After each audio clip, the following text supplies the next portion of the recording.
Meus amigos e minhas amigas da TV Mar, canal 25, emissora televisiva afiliada à Rede Neto de televisão.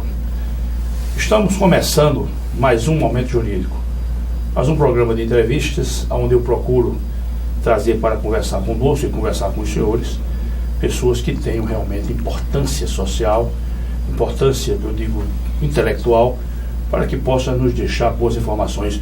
Outra coisa que eu vou passar a observar é o seguinte: eu tenho trazido aqui médicos e vou trazer outros profissionais de outras áreas, mas as pessoas às vezes podem perguntar, mas o nome do programa não é Momento Jurídico? Sim. E aí eu peço que entendam a expressão momento jurídico como um momento do juiz, ou então pensem nessa expressão momento jurídico associada àquela velha expressão dos romanos, onde eles diziam ubi homus ibi juris, aonde está o homem, aí está o direito. Então, onde houver qualquer relação humana, onde houver qualquer relação intersubjetiva entre dois homens, aí, com certeza, estará presente o direito. Então, vejam por esse aspecto que nós vamos trazer profissionais aqui de diversas áreas. Tenho trazido os médicos, tenho trazido, evidentemente, juízes, promotores, defensores públicos, advogados, todos eles de real valor e todos eles sob o estigma de onde está o homem, aí está o direito. Hoje nós estamos trazendo um advogado de valor, um advogado, eu diria, dessa nova geração, mas um advogado com uma formação ética, uma formação cultural, da melhor qualidade. Eu digo que eu conheço há muitos anos e sei do seu valor, da sua ascensão profissional. Tem hoje um escritório, nós vamos falar inclusive da sua banca advocatícia, e eles estão aí nesse dia a dia, nessa luta reída pela sobrevivência, mas aonde, sobretudo, procuram dar fazer uma prestação de serviço de altíssima qualidade. Ele está lançando, inclusive, o seu primeiro livro, digo primeiro, porque com certeza outros livros virão, e nós vamos falar aqui sobre mercado profissional, sobre uma série de coisas, e de forma objetiva do seu livro, que está sendo lançado já no dia 8, sexta-feira, então nessa semana que se aproxima, e nós vamos aqui conversar com o Dr. Tiago Maia, professor universitário, e eu queria, meu caríssimo Tiago, agradecer a sua presença. Você tem uma banca de advocacia, uma banca que realmente tem padrão e tem o que se chama de agenda, mas você abriu lá um espaço para vir bater esse papo conosco e tratar do seu livro e de outras coisas. Então quero logo deixar os nossos microfones para você fazer uma primeira saudação aos nossos telespectadores, que são, eu falo, questão de dizer isso sempre, a razão maior que nós estamos aqui batendo esse papo. Por favor, Tiago. Agradeço as palavras do amigo e, dentro da magistratura, um exemplo, um referencial, não só para Alagoas, mas para a magistratura brasileira, magistratura em geral. E, de antemão, cumprimentar os inúmeros telespectadores que o programa tem. Isso é um fato, é uma realidade. Acho que hoje já é uma referência, podemos dizer assim, entre aspas, uma leitura obrigatória, não só do profissional do direito, mas, como foi enfatizado aqui nessas palavras introdutórias, da sociedade em geral, por trazer temas tão relevantes aí para toda a sociedade. Cumprimentar a TV Mar e parabenizar ao mesmo tempo pela iniciativa e pela projeção que dá a programa de tamanha relevância.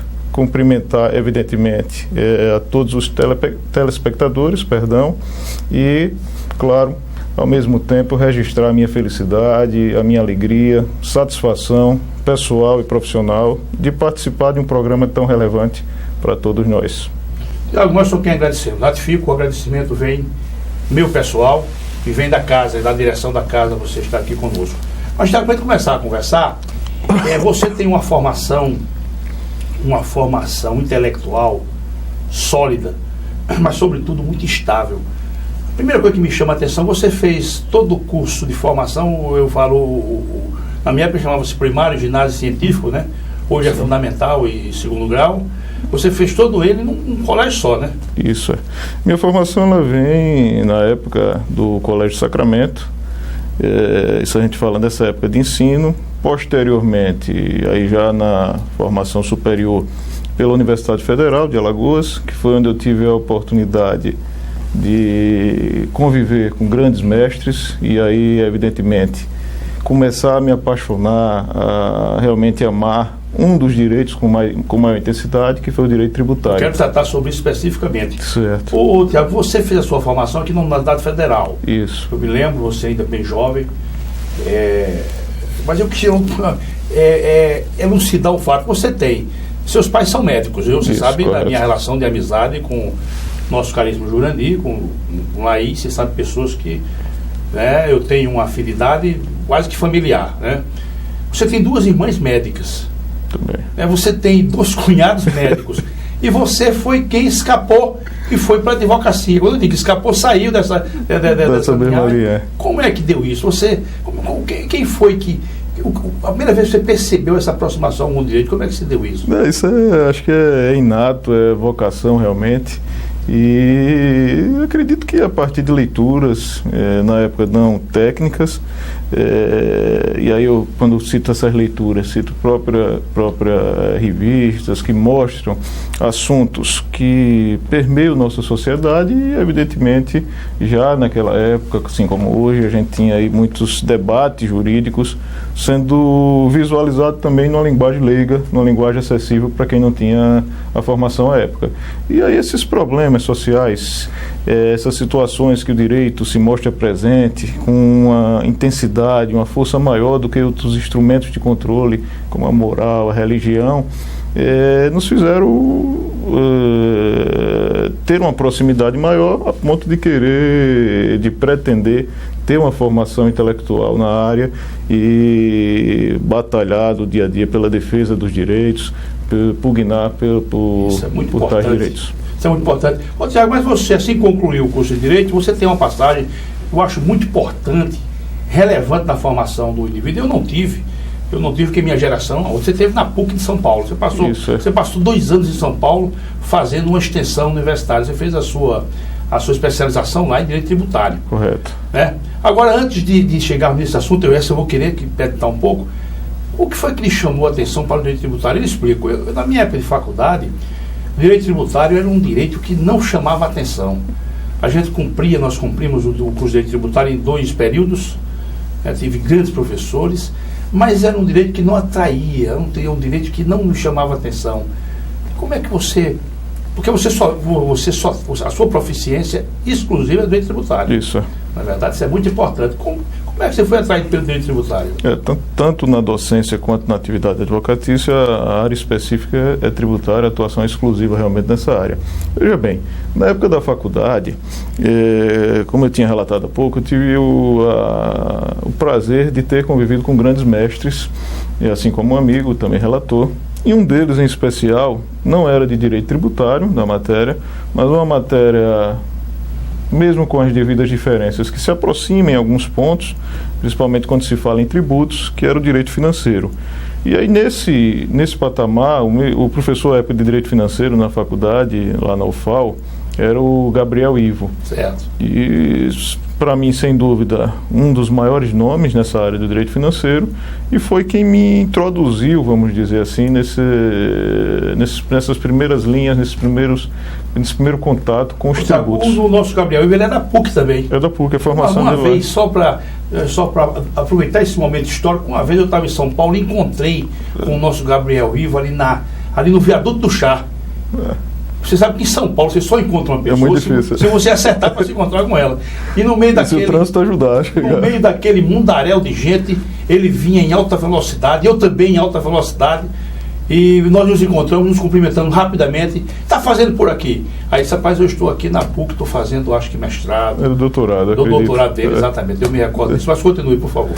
Sim, é que foi que naquelas primeiras aulas, quando a gente começava a falar sobre tributos, sobre um dos temas que é de direito tributário, mas é tratado na parte de direito financeiro, que era a regra matriz de incidência tributária, que é uma construção doutrinária do Paulo de Barros, lá da PUC de São Paulo também, começou a me trazer essa proximidade, essa vontade de aprender mais, de ler mais sobre o tema, e anos depois, evidentemente, de beber na própria fonte, que seria aprender mais, numa intensidade muito maior, numa pós-graduação na época, na especialização, em São Paulo, em direito tributário, convivendo com esses grandes nomes diariamente. Nomes, né? Foram 2 anos lá. Tiago, eu me lembro, você passou 2 anos lá. O que foi, Tiago, um fato, o que foi que ficou de bom nessa? Porque é o seguinte, você tinha contato com grandes professores na terrinha. Certo. Passou a ter contato lá com grandes professores, né? Esses, eu vou chamar desses corifeus, né? Do direito. Como é que você percebeu essa convivência lá? Foi muito bom, né?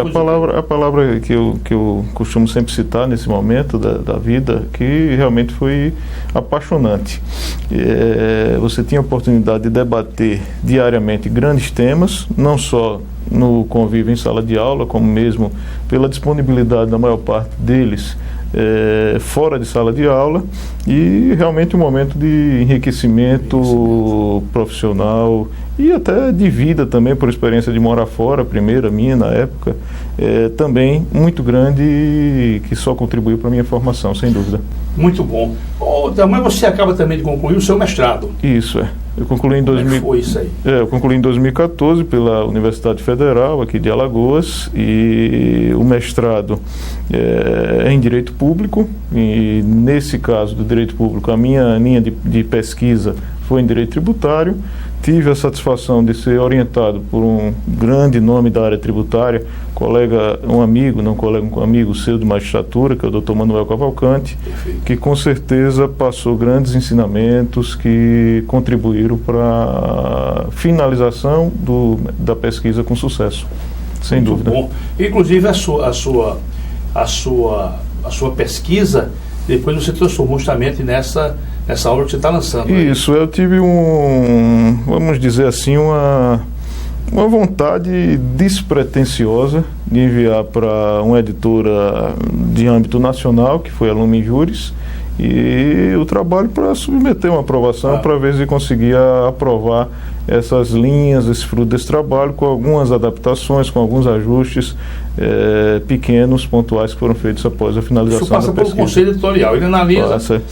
Passou, ele me deram o retorno, que seria que o trabalho foi aprovado, que o livro poderia ser publicado, seria editado.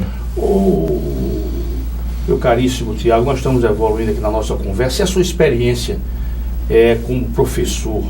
Como é que tem sido essa experiência? Você já está há quantos anos como lecionando? Já são 12 anos em sala de aula, no SESMAC. Como é que tem sido a experiência? Experiência que eu costumo dizer que a gente não está ali simplesmente para ensinar, mas também para aprender.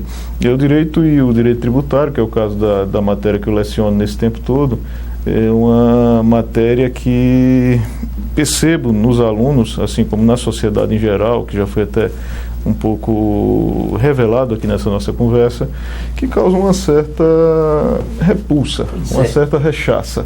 E aí os alunos normalmente chegam um pouco com uma ideia, eu costumo dizer, preconceituosa, mas não é aquele preconceito de raça, de cor, mas de uma preconcepção, de uma ideia preconcebida de que aquilo não presta, de que aquilo é ruim, de que aquilo é difícil de acreditar, pensa muitas vezes que tem que fazer conta, e direito não é conta, e normalmente vai para a sala de aula com uma resistência, uma barreira, muitas das vezes invisível, sem perceber, involuntária, e começa a ter dificuldades. Eu costumo dizer, nesses 12 anos em sala de aula, no quais, como eu disse, ensino e aprendo direito tributário, eu costumo dizer que a gente pode comparar o nosso ramo do direito tributário, uma comparação bem grosseira, mas na minha ótica, de certa maneira apropriada, como uma certa teia de aranha. Dentro dessa perspectiva, dessa carga negativa que tem. Como imaginar que a gente estivesse aqui numa sala fechada há muito tempo, um habitáculo que estivesse aí desprezado, sem qualquer tipo de limpeza, com uma enorme teia de aranha num certo canto da parede. É evidente que, para a maior parte das pessoas que entrassem naquele habitáculo pela primeira vez, aquilo iria causar um certo asco, um certo nojo, uma certa vontade de sair de perto e não se aproximar. Só que quando você se aproxima daquela construção que foi feita por uma aranha, claro, você percebe que há toda nessa comparação grosseira, há toda uma logicidade Os fios, eu não sei como, não sou especialista em teia de aranha. Ou seja, aqui existe um começo, meio e fim, uma sequência lógica, racional. E se você pega o fio da meada ali, você consegue entender como é que aquela construção se deu, como é que ela foi desenvolvida. Aqui só a natureza. E tem que olhar de perto, tem que olhar de próximo para você entender. Tem um artigo que foi feito por um advogado, está me fugindo, Zé de São Paulo, do Rio, o Adolfo Bergamini, que fala sobre a dificuldade de se falar sobre direito tributário com a própria mãe. É um artigo de fácil acesso, se encontra facilmente até mesmo na internet, que se titula A Mãe Devedora e o Filho Tributarista. E ele mostra nessas linhas, numa linguagem bem simplória, que não é fácil tentar explicar o funcionamento tributário desse país para quem não tem à disposição a vontade de querer ter essa intimidade maior, de querer olhar de perto para pegar, entre aspas, esse fio da meada. E o momento nosso agora é um momento muito delicado, porque a gente passa aí por uma grave crise noticiada ética, política, jurídica, práticas morais repugnantes, desprezíveis, e percebemos que a solução maior, pelo menos governamental, tem sido, já que se precisa de recursos, aumentar a carga tributária, criar novos tributos. Então a gente já tinha uma repulsa à sociedade aos tributos. Imagine agora, num cenário como esse, criando e aumentando os novos tributos. E o caminho, depois eu quero tratar desse assunto com você, eu acho que o caminho não é esse. Eu acho que o caminho é você gerenciar com correção, para que você não venha, evidentemente, sacrificar a sociedade, aqueles que pagam tributos, né? Já contribuem tanto, né, com a sociedade. A gente costuma dizer que há na nossa Constituição, de uma maneira implícita, um dever fundamental de pagar tributos.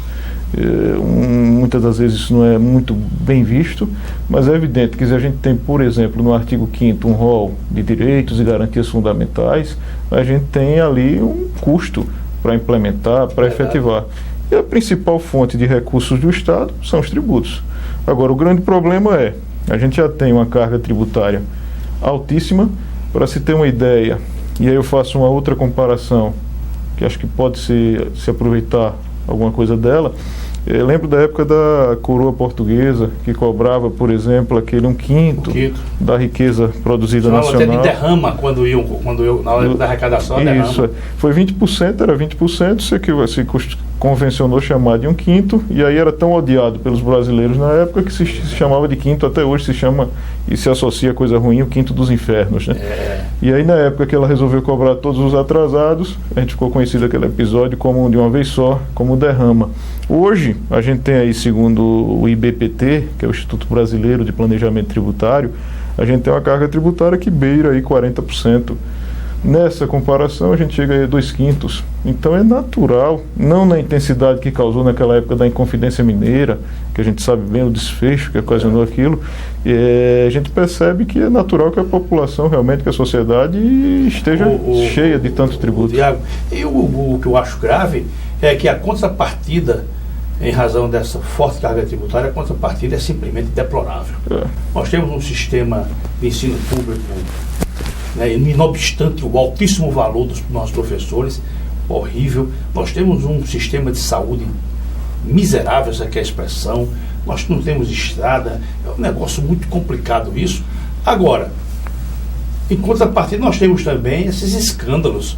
Eu acho que isso não pode estar entrando em nossas casas e permitindo que a nossa juventude veja isso como uma coisa natural. Verdade. Mas evoluindo aqui, o nosso carisma, Tiago, na minha época de formação acadêmica, havia um grande tributarista chamado Aliomar Baleiro. Inclusive o livro básico na formação que nós tivemos foi o livro do Aliomar Baleiro. Hoje, né, à distância, eu posso dizer que foi talvez o pior livro que eu li na minha vida, foi o de Aliomar Baleiro. Pior, certamente. Depois eu vi outro livro de direito tributário, apesar de não ser minha área de proficiência. Mas eu li uma Baleiro, que era um grande nome, né? Eu posso até dizer, na minha visão, ele seria o pai do direito tributário, mas aquele livro dele francamente, é um livro que eu não gostaria de ler de novo, a não ser para pagar alguma promessa ou alguma coisa. Me diga aí 2 grandes nomes do direito tributário no país hoje.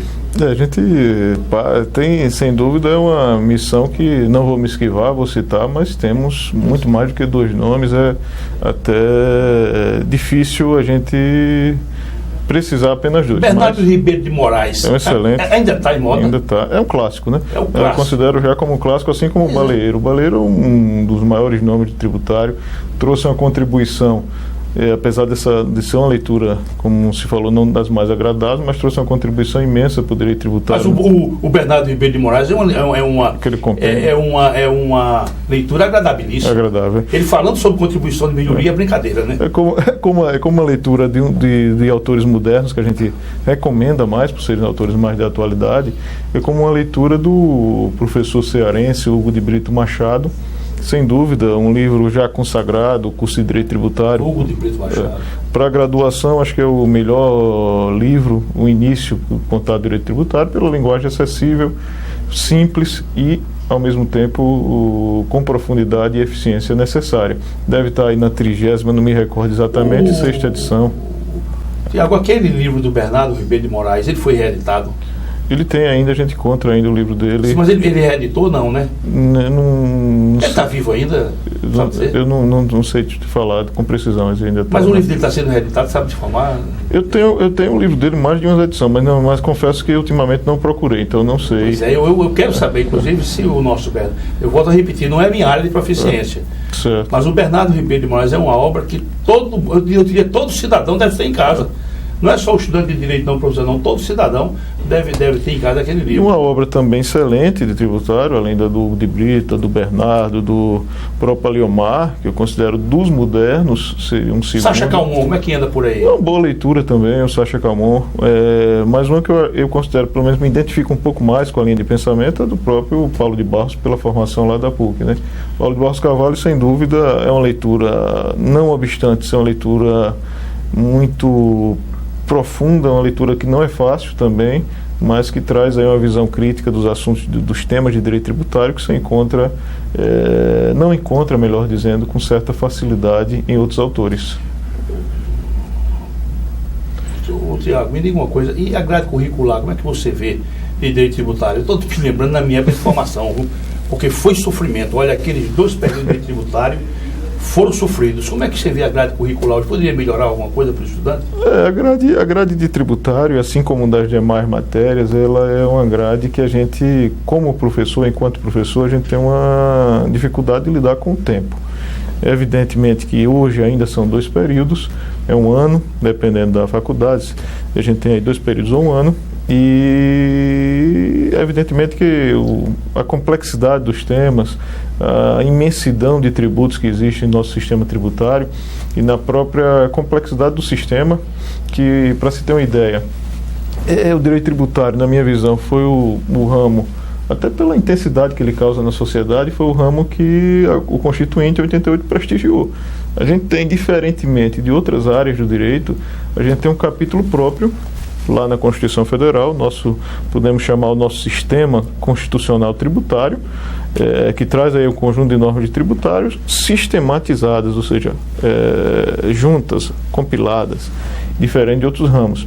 Então a gente passa a ter uma análise muito profunda na Constituição, passamos a analisar a legislação tributária propriamente dita, o CTN, o Código Tributário Nacional, as mais variadas leis infraconstitucionais, e para se ter uma ideia dessa intensidade, temos estudos também científicos, sérios, que eu reputo como sérios, que mostram que a gente na área tributária nós temos aí em torno de aproximadamente 40 novas normas tributárias por dia. Quando se fala em 40 novas normas, evidentemente estamos falando de novidades, ou seja, de repente realmente novos tributos ou ajustes nos que já existem, nos já existentes. Então isso requer realmente muito tempo para passar toda aquela grade, para você passar da maneira completa, para exaurir realmente o tema e tornar aí aqui os alunos, o que eu costumo dizer, realmente conhecedores do direito tributário. E para que a gente possa torná-los conhecedores realmente do direito tributário, é importante ainda seguir aí uma lição que o Lorival Vila Nova, um pernambucano aqui, também um dos grandes nomes. Bem grande nome, né? Vila Nova, sem dúvida, é um nome que a gente estuda mais depois da graduação, mas é um dos maiores nomes, na minha visão, também nessa área. E o Vila Nova, ele costuma dizer que o verdadeiro jurista é aquele que consegue fazer um ponto de interseção, um ponto de encontro entre a ciência e a experiência, ou seja, entre a teoria e a prática. Então, de modo que, nesses 2 semestres, nesse ano, é interessante que, além dessa vastidão de normas, de constitucionais e infraconstitucionais, sejam abordadas, sejam mostradas, a teoria seja posta, vamos dizer assim, em sala de aula, na mesa, é importante que a gente também tente fazer essa interseção, que a gente procure dialogar com a forma como é que aquela teoria está sendo aplicada, como é que ela está sendo praticada nos tribunais, no dia a dia, para que se possa realmente, como aproveitando a expressão do Vila Nova, tornar as pessoas verdadeiramente juristas nessa área que, repito, uma área que traz aí uma carga negativa muito intensa. Para encerrar esse primeiro bloco, Tiago, eu lhe pergunto, você tem um escritório de advocacia, você, Rodrigo. Isso. Rodrigo também tem uma relação, o pai dele foi meu professor no curso médico, me ensinou uma matéria chamada anestesiologia, nosso Gregório. Um grande anestesista. Uma grande amizade que eu fiz na minha passagem pelo curso de medicina. Como é o nome do escritório de vocês? O escritório nosso ele é o Fontan Lins Maia, são 3 sócios, o Rodrigo Fontan, como o amigo falou, e ainda o Marcos Lins. Vocês estão com sucursal já, né? A gente tem também uma atuação também em Pernambuco. O escritório ele fica na Saia Albuquerque, no Jaraguá. Vamos chamar de matriz. A matriz fica aqui onde a gente está normalmente no nosso dia desenvolvendo a nossa atividade do dia a dia. O foco lá da nossa atividade diária são empresas. Mais de 90% dos clientes são empresas, portanto, praticado no dia a dia uma atividade de direito empresarial, mas evidentemente que abraçando aí todas as áreas que a empresa necessita de um apoio, de uma blindagem, de um aconselhamento ou mesmo de uma proteção quando há alguma arbitrariedade. E aí, entre elas, se inclui, claro, as relações que ela tem com seus internas, com seus trabalhadores, as relações que elas possuem com seus fornecedores, com seus clientes, e também, hoje, uma que necessita de um apoio muito grande, a relação que as empresas têm com o setor público, e aí se sobressai a parte tributária, que é a que eu coordeno, que é a que eu trabalho no nosso dia a dia lá.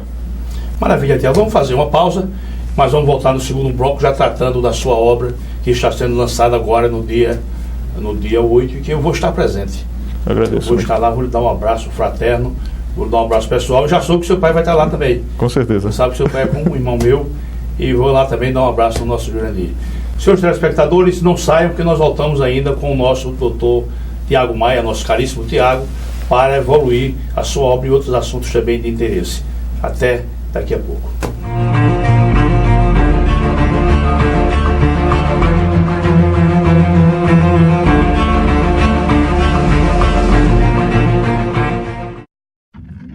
A CL Investimentos é uma empresa que trabalha com imóveis próprios. Quando precisar locar ou comprar um imóvel, procure a CL Investimentos. Aqui só locamos e vendemos imóveis próprios. Por isso damos garantia de um investimento seguro. ACL Investimentos, Rua Durval Guimarães, Edifício Leonardo da Vinci, Ponta Verde. Fone 3327-3911. Alagoas Cursos, saiu o edital. INSS 950 vagas.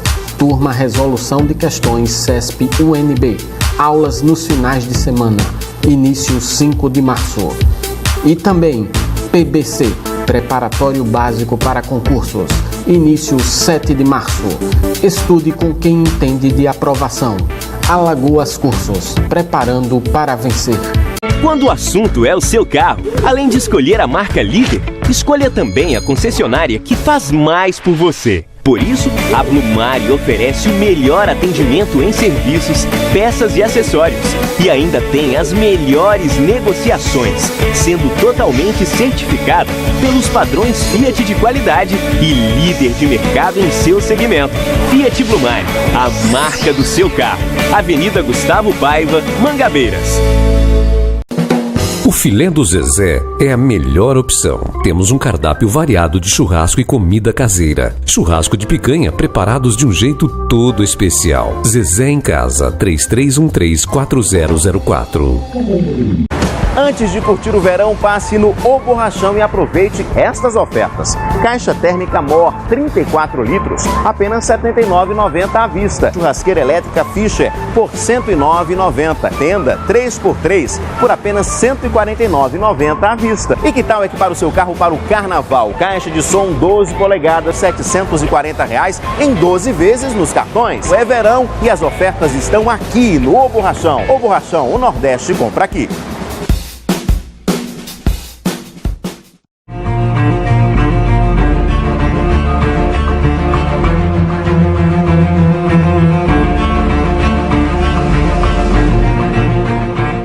Olá, meus amigos e minhas amigas que nos honram com as suas assistências. O nosso encontro semanal é nominado Momento Jurídico, e sempre observando que por momento jurídico entendam o momento do juiz, ou entendam como aonde está o homem, aí está o direito. Então, nós vamos trazer aqui, me permita rapidamente, vamos trazer aqui um médico veterinário que tem um projeto de inseminação artificial muito interessante. E isso diz, claro, com o direito, porque o direito deve estar debruçado sobre essa relação intersubjetiva do profissional prestando um serviço nessa área de medicina veterinária. Então nós vamos trazer aqui um assunto bem interessante, eu não sabia sobre, já conversei com ele. Mas retornando aqui a nossa conversa da agora com o nosso Tiago Maia, ele está lançando uma obra. Eu acredito, eu permito dizer isso pelo que eu conheço, sua primeira obra chama-se Praticidade Fiscal nas Presunções Tributárias. Praticidade fiscal nas presunções tributárias. A expressão presunção no direito é um negócio muito complicado, se vocês querem saber. Presunção é uma expressão que ela tem, evidentemente, ela tem um alargamento, né, de alcance, né, quando se fala em presunção iuris tanto, uma presunção legal, a presunção relativa. Nós vamos conversar com ele aqui. O livro está sendo lançado agora dia 8, né? Dia 8 o livro está vindo ao conhecimento do público, né? Mais assim de forma oficial. Como é? Vamos conversar sobre esse livro, Tiago. Como é que nasceu essa ideia? O livro, eu aproveito até a oportunidade para convidar também nossos telespectadores para conhecer essa obra. Essa obra foi fruto da nossa dissertação do mestrado. Como eu tinha dito, a gente passou dentro da linha de direito público a tratar do direito tributário de uma maneira mais precisa, mais efetiva. E aí na hora de realizar uma pesquisa de tamanha grandeza, comecei a constatar, claro, com a orientação, comecei a constatar que cada vez mais o nosso ordenamento... Não há muita coisa no mercado, não. Eu fiz uma pesquisa sobre esse tema presunção, não vi muita coisa. Ele é muito inédito. Por quê? Porque a gente tem aí, na verdade, um regramento teórico. E aí leia-se um conjunto de normas muito intenso. Cada vez mais o Estado, e quando eu falo Estado é de uma maneira geral, o Estado-membro, o município, União, eles tratam em lei de instrumentos que visam conferir essa praticidade fiscal, e não obstante a isso, apesar do engrandecimento teórico que existe cada vez maior, e a gente percebe que a doutrina tributária ela tem se preocupado muito pouco com esse tema.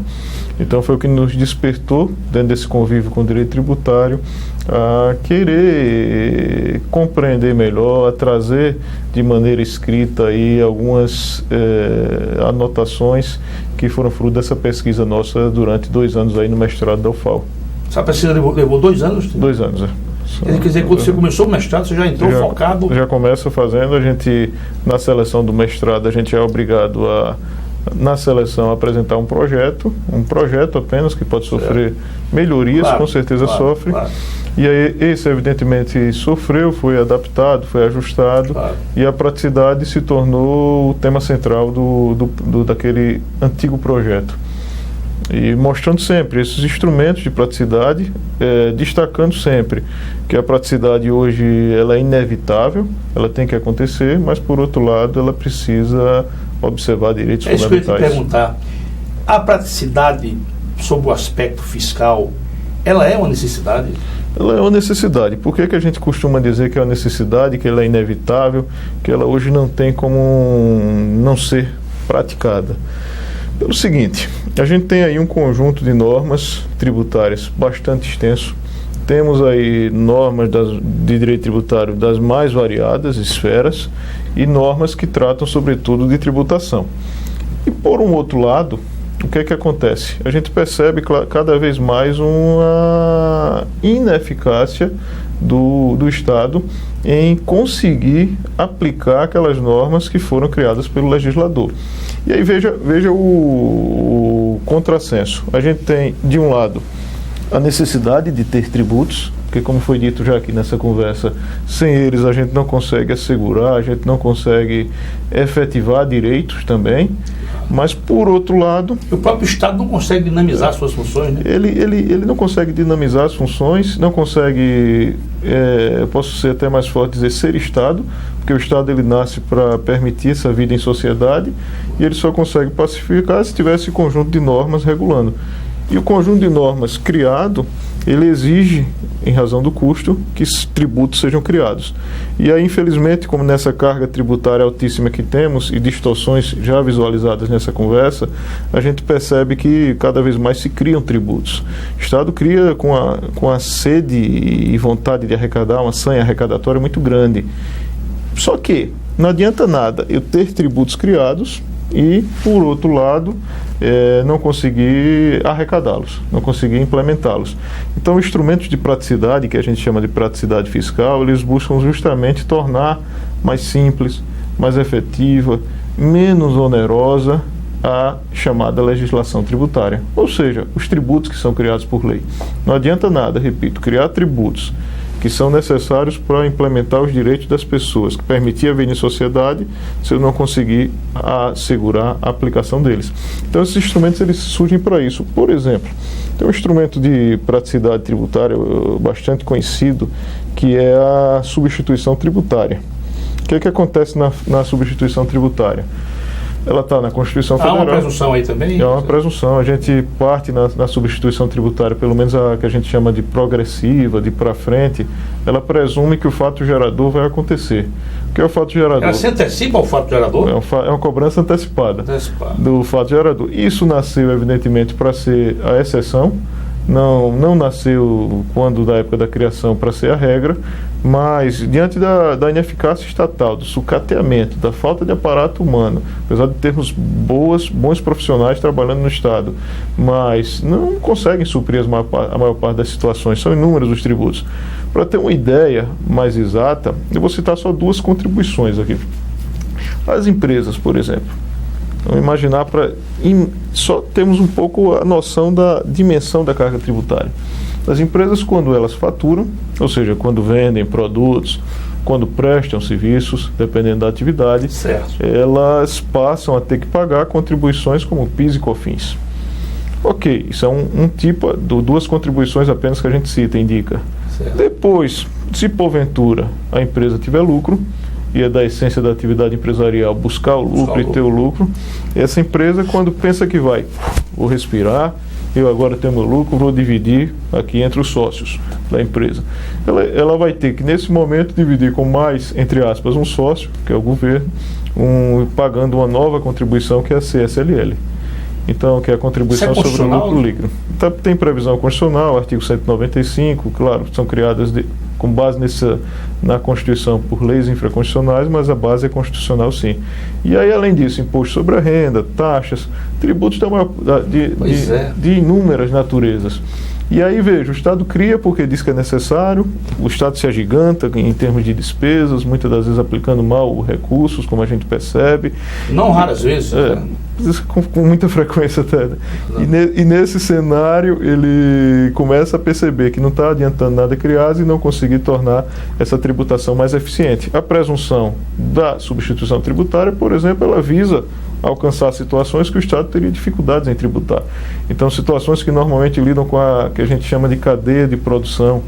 E aí, em vez dele tributar vários contribuintes, ele diz, olha, o contribuinte, que é a pessoa que deveria pagar o tributo, que é quem realiza o fato gerador, ele diz, ele vai ser substituído antes mesmo do fato gerador, porque eu estou presumindo que vai acontecer, por outra pessoa. Normalmente é uma pessoa que é mais fácil de ser fiscalizada, que tem um potencial econômico muitas das vezes maior e que fica mais fácil, portanto, exigir que o tributo seja pago ou mesmo exigir o tributo quando esse deveria ter sido pago e não foi. Fica mais fácil, tem mecanismos mais ágeis e mais eficientes do recebimento desse tributo, de arrecadação. Um exemplo seria, por exemplo, a situação que acontece com as montadoras de veículos. Elas pagam, por além do imposto sobre a circulação de mercadoria normal, ICMS, quando vendem o carro para a concessionária, que é uma venda realizada dela, ela paga antecipadamente o ICMS, por exemplo, da venda da concessionária para o consumidor. Então, por quê? Porque se presume que as concessionárias, quando o carro está nela, elas vão vender para alguém. Não se compra o carro da fábrica para ficar lá estocado, vamos chamar assim. Certo. E aí já se paga antecipadamente com base nessa presunção. Mas aí acontece o seguinte, as seguintes indagações. E se essa venda não acontecer? E se por acaso esse carro fica para o test drive da concessionária, para aquele serviço de porta a porta, que uma boa parte utiliza? Enfim. E ainda, se a gente visualizar, eu presumo que aquela venda vai se dar por um determinado valor e com base nisso arrecada o tributo. E se porventura a venda for por um valor maior ou um valor menor? Eventual diferença, como é que fica? E se a gente pensar numa maneira macro, numa maneira maior, a gente pode até visualizar as presunções como sendo uma necessidade, mas muitas das vezes elas têm que ter um certo contrapeso, um certo freio. Porque esses mecanismos eles visam tornar, que eu costumo dizer, e está delineado nessa obra, eles visam trazer para a gente uma igualdade, que a gente chama de igualdade geral. Como assim? É um modelo que o Humberto Ávila, dos grandes nomes também do direito tributário, aponta. É um modelo que a gente costuma dizer, olha, não adianta nada a gente ter várias leis trazendo tributos e poucos pagam. Não está havendo uma igualdade. A legislação é complexa, o Estado é ineficiente, a gente não consegue alcançar essa maior parte das pessoas. Tiago, você no seu livro, você faz uma rápida incursão histórica. Só para conhecimento dos nossos telespectadores, a presunção tributária, ela já era conhecida dos romanos, né? Já desde a época dos romanos, a gente tinha aí presunção, por exemplo, de bens da mulher casada. Você cita no seu livro? A referência, a indicação da fonte, evidentemente, que os bens da mulher casada, ela não comprovasse a origem, eram, por exemplo, do marido. Então a gente tem aí essa referência também ao direito canônico, a época de Napoleão também. Presunções sempre existiram no direito nosso. Me permita, claro. Assim, os romanos tinham grandes tributaristas, né? Tinham sim, grandes. Os tributos, eu costumo dizer que o direito tributário em si, ele é uma disciplina nova. É um direito novo. Tem aí, não é uma conta exata, científica, mas aproximadamente uns 60, 70, estourando. Porque ele nasce do direito financeiro. Ele se desgarrou em determinado momento do direito financeiro. O Alião Mabaleiro mesmo, ele acionava o direito financeiro. Direito financeiro e posteriormente com essa autonomia científica tributário. Sim. E aí o direito é um direito novo. Mas não significa dizer que tributos nunca existiram. Desde a época de Jesus Cristo a gente já ouvia falar em tributos, época de feudalismo. Tributo sempre esteve junto da nossa sociedade. Tiago, antes que a gente evolui nossa conversa, o Bernardo Ribeiro de Moraes, que na minha concepção, eu volto a repetir, não é minha área de proficiência, não é a minha área que eu tenho me dedicado a ela, mas ele faz aquela incursão histórica sobre o nascimento das contribuições de meio-dia dos romanos. Que coisa interessante aqui. Interessantíssimo. Né? É um relato rico, profundo. Pensar naquilo ali. Mas se nós fizermos essa obra, nós vamos beneficiar um determinado tipo, um determinado segmento social, e esse segmento social vai ter que pagar contribuir e a contribuição de melhoria é um tributo que não é utilizado, mas é um tributo que ele tem uma natureza nobre, né? De certa forma ele quer evitar a especulação imobiliária, mas como temos uma carga tributária muito alta, a gente pode dizer que, felizmente, ainda bem, que ela não tem sido praticada. Tiago, voltando só à temática da sua obra, muito interessante, praticidade fiscal nas presunções tributárias. Quando eu tenho essa obra, você me ofertou muito gentilmente, de forma muito fidalga, e vai ter um lugar de honra na minha biblioteca. Agradeço. Agora me diga uma coisa, você não acha que é preciso ter uma fiscalização muito mais acendrada, uma fiscalização muito mais rigorosa desse aspecto de presunção. Isso é coisa séria. É muito séria. São presunções de inúmeras situações, cada vez mais utilizadas. A gente tem, por exemplo, hoje, com uma certa razão, um certo cerco fiscal ao contribuinte. Há um cruzamento de informações entre as diferentes esferas tributadas. E hoje há presunções de diferentes naturezas, por exemplo, de omissões de rendimentos, muitas delas com certa plausibilidade, mas outras nem tanto. Eu não quero brincadeira com o fisco. Eu já estou lhe avisando, sabe? Eu não quero. Aliás, só para gente relaxar, isso é um fato passado mesmo. Havia um juiz em Viçosa, na década de 30, quando não havia ainda essa questão de imposto de renda, esse negócio, não havia ainda. Mas havia um funcionário lá para receber, né, a declaração de imposto de renda. E um juiz era o primeiro que ele se apresentava, um juiz ele se apresentava. Aí, com a declaração dele, aí o senhor disse: mas doutor, o senhor ainda vai ser dia 3, o senhor já é dia 25 ainda. Eu estou trazendo já a minha declaração de imposto de renda, porque eu não quero problema com duas pessoas. Com quem é? Se não quero problema com a minha mulher em casa e nem com o fisco. Então ele corria, se dizia que com o fisco ainda era pior do que com a mulher. É verdade. Então essa história é interessante. Então, você não acha que essa presunção, ela tem que ser vista por nós, operadores do direito, de maneira geral, com muito mais rigor? Com rigor, cautela e, evidentemente, profundidade, e é o que o livro busca propagar, difundir, para que a gente, conhecendo, evidentemente, possa saber. As presunções hoje são necessárias? São. Elas têm que ter na nossa legislação? São instrumentos que tornam aí a tributação mais igualitária, mais célere, menos onerosa possível. Por que não dizer isso? A presunção é uma prova ou um meio de prova? É uma discussão muito profunda e poderia ser entendida como prova ou meio de prova. Mas, não obstante essa discussão, o que a gente tem que entender, pelo menos dentro dessa temática tributária, das presunções fiscais, é que elas hoje constituem, na verdade, um juízo de probabilidade de algo que realmente possa acontecer. E o grande problema de algumas presunções é que, às vezes, elas têm se tornado, pela legislação, absolutas, e muitas das vezes a gente percebe que elas estão sendo excessivas, que elas não estão... Isso no âmbito tributário. No âmbito tributário. Presunção absoluta? A gente passa a ter, em algumas situações, sim, algumas que a gente pode até mesmo, dentro desse caráter absoluto, aceitar, mas a maior parte, evidentemente, viola aí, direitos e garantias fundamentais dos contribuintes. Por exemplo, a gente tem uma presunção do lucro presumido das empresas. É uma presunção. Isso é terrível, viu? Mas veja, eu concordo com a minha que ela é terrível. Eu concordo que é terrível. Mas nesse caso, apesar de ser uma presunção absoluta, sob o ponto de vista de que, uma vez eu optando por essa forma de tributação enquanto empresário, eu vou passar a ter que me submeter àquele lucro presumido ou não. E aí, evidentemente, que eu posso não ter lucrado tanto ou lucrar mais. Pode acontecer um cenário para mais ou para menos, mas eu vou ter que me ajustar àquela presunção. Não vou poder discutir, por isso que ela se torna absoluta. Mas nesse caso, ela seria necessária e não excessiva, adequada, podemos dizer, porque, na verdade, você tem a opção. Uma vez optando, escolhendo, é que você vai ter que se amoldar àquele desenho. E você pode rever isso? Eu vou buscar porque, ainda na minha formação acadêmica, um professor que já faleceu, o professor Almáquio de Oliveira Costa, ele dizia o seguinte: olha, no direito nem nunca e nem sempre. No direito você não pode dizer sempre ocorre isso, ou no direito você não pode dizer nunca vai acontecer isso.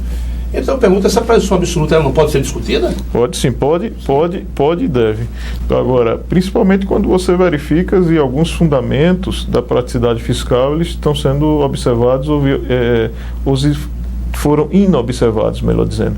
Se você constata, a partir dessa técnica, todo esse procedimento que a nossa obra ela busca difundir, busca propagar, que eles não foram observados, assim como valores na Constituição, como da capacidade contributiva, da segurança, a igualdade, a gente consegue, então, com elementos fortes, evidentemente, afastar eventuais arbítrios, eventuais excessos do Estado.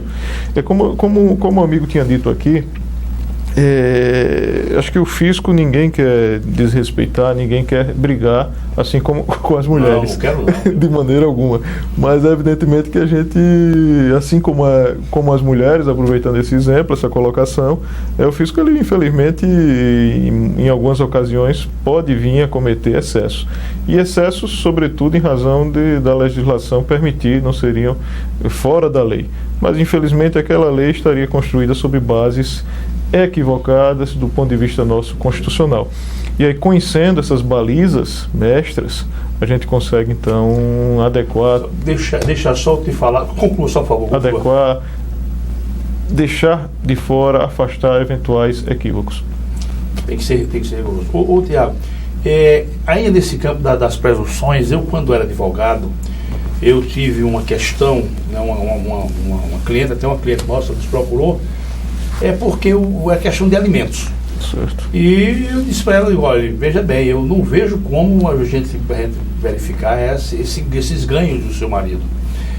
Mas doutor, ele tem um carro tal, tem moto, tem isso, então me lembrei da questão da presunção em face dos sinais exteriores de riqueza, que isso cai também no campo tributário, né? Olha, e nós fomos ao Detran e pedimos ao juiz oficial Detran e realmente nós vimos carro, moto matriculados em nome dele, e isso deu um problemão para ele. Ele terminou sendo encarcerado, pronto. Tá certo? Aí eu lhe pergunto,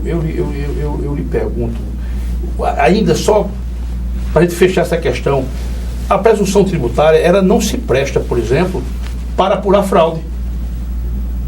Eu li uma decisão, uma jurisprudência, em que não se pode usar a presunção tributária para caracterizar uma fraude. Como é isso? Você concorda com essa jurisprudência? Você percebeu a pergunta, né? Eu percebi, que eu entendi a pergunta. O que é que acontece? Quando a presunção é feita para tornar a legislação prática, não há discussão, é possível desde que se respeite esses condicionantes, vamos dizer assim. Já na caracterização de eventual infração, como ela tem aí uma possibilidade, uma gama maior de, vamos dizer assim, de sanção. Normalmente a nossa jurisprudência tem essa cautela. Eu diria até uma pena, é uma pena. Então tem essa cautela que, evidentemente, eu acredito que teria que ser observado caso a caso. Seria um caso completo. É um caso para a gente dizer de maneira categórica, imperativa, que tem que ser de uma determinada maneira. O importante é saber, e aí é importante que se destaque, é que essas relações tributárias, sejam as relações que a gente chama de principais, pagar o tributo, sejam essas sanções, elas evidentemente que se estiverem amoldadas ao desenho legal e aí constitucional, elas são necessárias, elas são boas para a sociedade.